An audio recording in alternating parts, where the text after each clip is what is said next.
Hello viewers, welcome back to the channel. It's SmartCess-Tech here, and in today's tutorial I'm going to show you how you can set a unique focus mode on your iPhone, like this one you're seeing down here, and how you can set this focus mode. Okay, this is just a quick one, so if you're ready, let's get started. Firstly, you have to pull from up here to down. You will see all of this.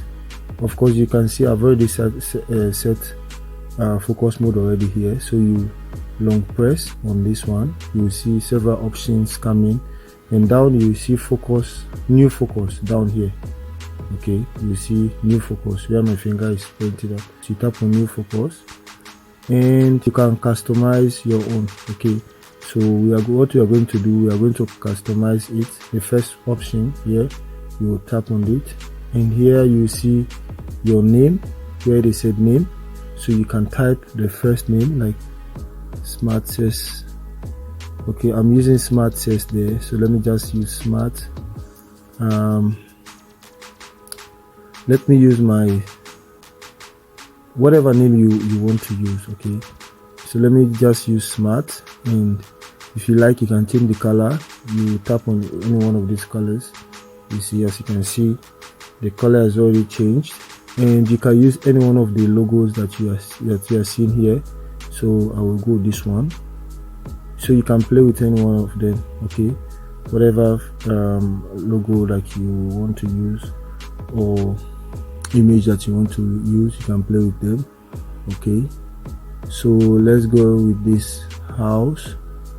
Okay, and then once you are done, you tap on next, and you tap on customize focus. Okay, so then you are set, and then once you are done, you come again and pull up here and long press again and switch over to the new focus mode that you've already set.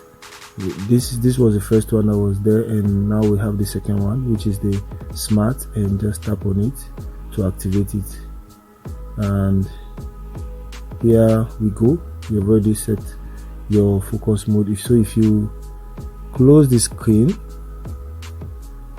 once you tap on the screen, you will see your unique focus mode down here as Smart or whatever name you used. Okay, so guys, this is what I have for you today. So if you find value on this, please just drop a comment. Okay, bye, see you in my next tutorial.